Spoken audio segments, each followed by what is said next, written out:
Hey, what's up everyone? So, as I find myself sort of progressing on in my career, there are a few situations where I'm going to be traveling abroad for business. And I haven't owned a personal laptop computer at this point since like the Windows XP days. It's been a very, very, very long time.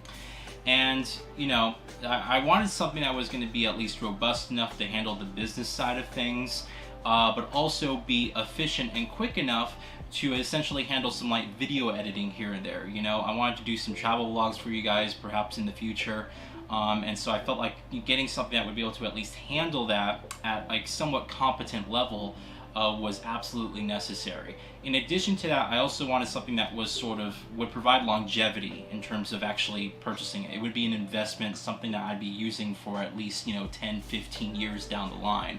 And it would still be at least competent enough to handle the workload and the tasks and stuff that I throw at it. So after some research and sort of careful consideration, I finally picked up the Microsoft Surface Laptop 4. This is the latest model that just came out a few months ago. I'm sure you guys have probably been watching some of these tech channels.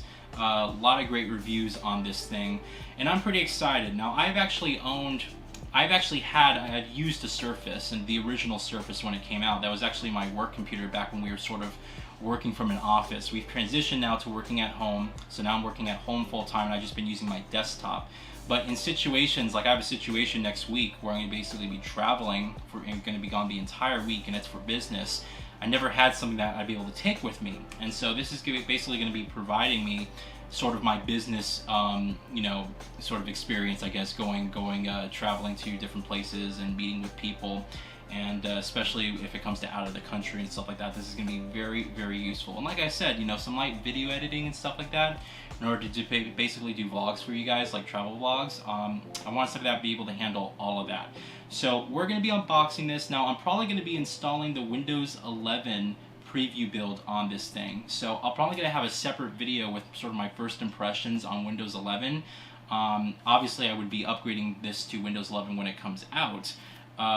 But we're basically going to go on from there, right? So let's get to unboxing this and seeing how it looks. Alright, so you're going to have to excuse the old school technique of me doing this video. I'm gonna unbox this on my bed just because it's the widest surface I have for actually doing this. It's going to make a lot better. But anyway, here it is, the Microsoft Surface Laptop 4. Pretty exciting.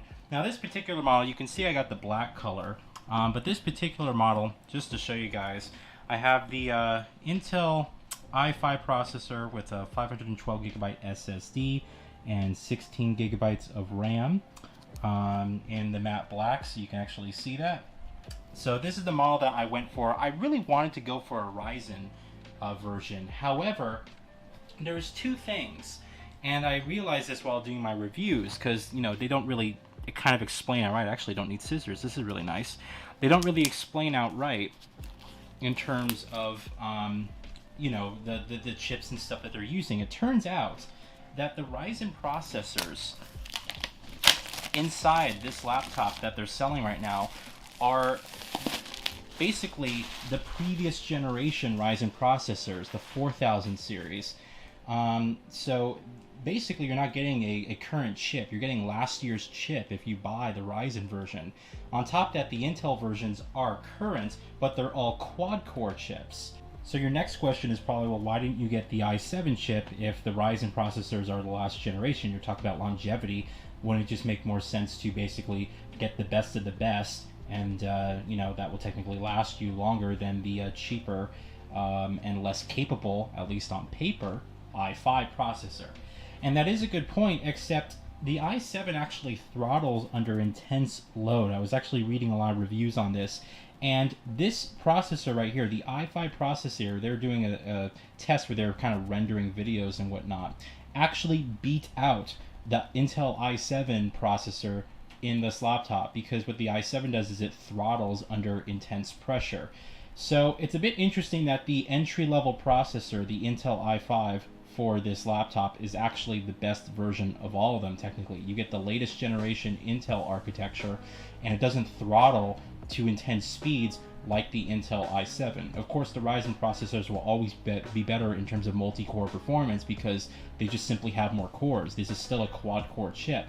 But again, this isn't used for gaming or anything really intensive like that. This is only going to be used for basically online stuff that I'm doing for work. I mean, basically everything I do is built into the cloud, so a lot of my work is just spent on the internet. So it's not really resource intensive. Some light Photoshop here and there, and of course rendering out some videos for you guys. But I'm really only doing 1080p stuff. I'm not going to be doing any 4K travel vlogs. At least I don't think so initially. But even if I wanted to, this processor could handle it. So let's take a look at this box here. Very simple. I always like the Microsoft packaging for things like that. It's pretty much very basic, nothing around. You got your specs and your warning labels and things like that. And that's pretty much it. So if we sort of lift this up, here we go. We got the prize. Now I really wanted a 15-inch, man, but you can't get the 15-inch laptop unless you get the higher end processors. And I was really debating like I wasn't really going to spend an extra $200 to $300 for an extra 1.5 inches of screen space. It just was kind of stupid to me, you know, because they want you to sort of go up in price, and to get this exact model but in a 15-inch just wasn't possible. I would have had to get the i7, and that's like an extra $300-400, and I just wasn't going to do that. So we got the laptop itself here. We got some accessories. I guess the first thing we have here is sort of our instruction manuals and stuff like that. Yeah, paperwork, pretty basic. That's all we need.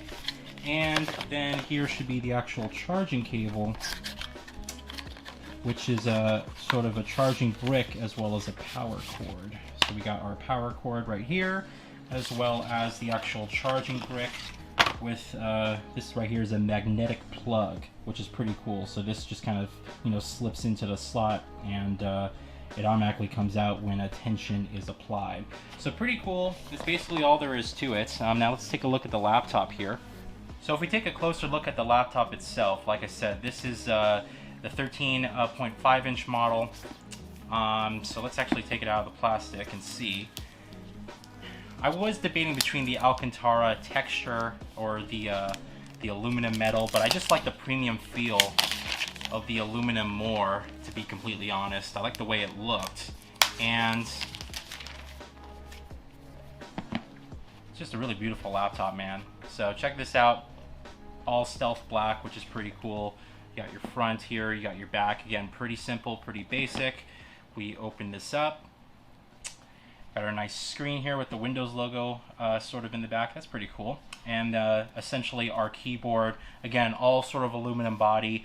We got this really awesome backlit keyboard, as well as this glass. This is actual glass for your touchpad, which is actually really, really interesting. So it actually looks like the computer's on already. Check a look at that.